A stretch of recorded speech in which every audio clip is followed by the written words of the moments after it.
धन्यवाद अध्यक्ष जी। Okay okay अध्यक्ष जी, मैं अपनी बात को शुरू करने से पहले, क्योंकि राजकुमार भी इस बात को कह रहे थे, ये 2 अप्रैल का दिन विशेष है सर।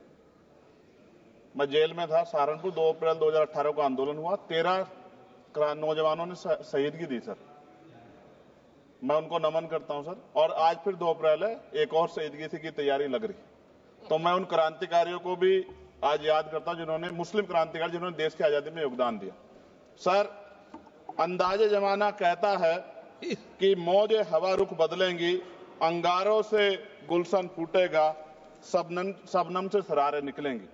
वक्फ संशोधन विधेयक 2024 संवैधानिक मूल्य एवं सांप्रदायिक सौहार्द के लिए गंभीर खतरा है। वक्फ संशोधन विधेयक 2024 संवैधानिक अधिकारों, विधिक सिद्धांतों और धार्मिक स्वतंत्रता पर गंभीर आघात है। विधेयक वक्फ प्रबंधन को कुशल और प्रभावी बनाने का दावा करता है, लेकिन इसके 44 संशोधन इन वादों को पूरा करने में असफल है। हमारा मानना है कि इस संशोधन से स्पष्टता, साक्ष्य और मूल कारण विश्लेषण का अभाव होगा। पूर्व संशोधनों का मूल्यांकन नहीं होगा, हितधारकों से परामर्श की पारदर्शिता नहीं होगी, मौलिक अधिकार का उल्लंघन होगा। Article 13, article 14, article 25, article 26, article 50, article 300 सर्वोच्च न्यायालय के निर्णय, स्थापित कानून और इस्लामी सिद्धांत और संविधान की भावना का उल्लंघन होगा। असत्य वादे बनाम वास्तविक प्रभाव, विधेयक सुधार और सशक्तिकरण का दावा करता है, लेकिन वास्तव में धार्मिक संपत्तियों के पुनः वर्गीकरण, जब्ती का प्रावधान संशोधन 39A, ऐतिहासिक मस्जिदों, कब्रिस्तानों को सरकारी संपत्ति घोषित करना, जिससे सांप्रदायिक तनाव पैदा हो सकता है। जिलाधिकारी को अत्यधिक अधिकार प्राप्त करना, संशोधन 4B।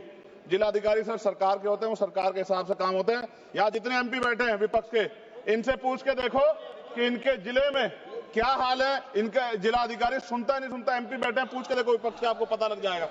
सर, धार्मिक विशेषज्ञता या समुदाय की सलाह के बिना निर्णयों से संपत्ति विवाद और विश्वास की कमी उत्पन्न होगी। ट्रिब्यूनल की शक्ति कमजोर करना और मुस्लिम प्रतिनिधित्व हटाना, संशोधन 10B। धार्मिक कानून की त्रुटिपूर्ण व्याख्या और पक्षपाती निर्णय, दानकर्ता इच्छा की उपेक्षा व धार्मिक स्वतंत्रता का हनन, संशोधन 5A। दानकर्ता द्वारा समर्थन वापस, जिससे सामुदायिक संस्था कमजोर हुई। गैर मुस्लिमों द्वारा स्थापित वक्फ सुरक्षा समाप्त करना, संशोधन 104 की समाप्ति। अंतर धार्मिक सौहार्द प्रभावित होगा सर। सदियों पुरानी धार्मिक संपत्तियों पर सीमा अधिनियम लागू करना, संशोधन 27B। कब्जा की गई संपत्तियों की स्थायी हानि, धार्मिक विषयों को दरकिनार कर वक्फ निर्धारण करना, संशोधन 6C। धार्मिक ज्ञान के अभाव में संपत्तियों का गलत वर्गीकरण, पंजीकृत वक्फ घोषणाओं को अपराध घोषित करना, संशोधन 312। भय के माहौल में धार्मिक दान में गिरावट, मनमाने सर्वेक्षण को और वर्गीकरण की अनुमति देना, संशोधन 8A। धन्यवाद वकील साहब। सर, अभी पूरा दो जाने दो। सारी धाराएं पढ़ दोगे आप तो? सर, 2 मिनट में खत्म करूंगा और ये इंपॉर्टेंट है सर, मौका दीजिए सर। बिना जवाबदेही के बड़े पैमाने पर वक्फ संपत्तियों का पुनः वर्गीकरण, प्रशासनिक भ्रम और प्रभावशीलता को नुकसान पहुंचाना, संशोधन 12D। कानूनी विवादों और कुप्रबंधन को वक्फ बोर्डों की विश्वसनीयता का नुकसान, अस्पष्ट आधारों पर राज्य द्वारा वक्फ बोर्ड को भंग करने का अधिकार, संशोधन 3C। राज्य के व्यापक विरोध प्रदर्शन, धार्मिक लक्ष्य का लक्ष्य, सार्वजनिक हित के नाम पर वक्फ प्रशासन पर पूर्ण नियंत्रण, संशोधन 37C2। व्यापक स्तर पर अशांति विरोध प्रदर्शन, कानून व्यवस्था गंभीर स्थिति। सर, सरकार के उद्देश्य से नजर आता है मुस्लिम समुदाय के योगदानों पर नियंत्रण स्थापित करना, मुसलमानों को उनकी वक्फ संपत्ति वंचित करना, वक्फ स्थापित करने के अधिकार पर प्रतिबंध लगाना, वाकिफ और मुतवल्ली की इस्लामी परिवर्तन करना। इस विधेयक को वर्तमान रूप से स्वीकार करें और समावेशी परामर्श, कानून स्पष्टता, संवैधानिक धार्मिक सुरक्षा सुनिश्चित करें। सर, ये तो बिल पे था सर, क्योंकि आप कहते हैं बिल पे बोलना चाहिए 2 दिन नहीं, लेकिन सर मैं सुबह से सुन रहा हूं सर 2-3 चीजें बोलूंगा सर। जो विद्वान सरकार मुसलमानों की कितनी हितैषी है सर, कुछ कह रहे हैं क्या?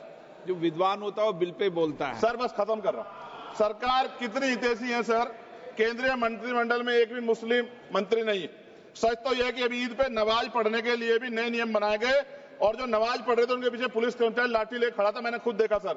अगर सरकार इतनी देर सच्चर कमेटी की रिपोर्ट पर चर्चा कराएगी, बिल्किस बानो के आरोपियों का जेल से बाहर आने के बाद स्वागत किया गया सर।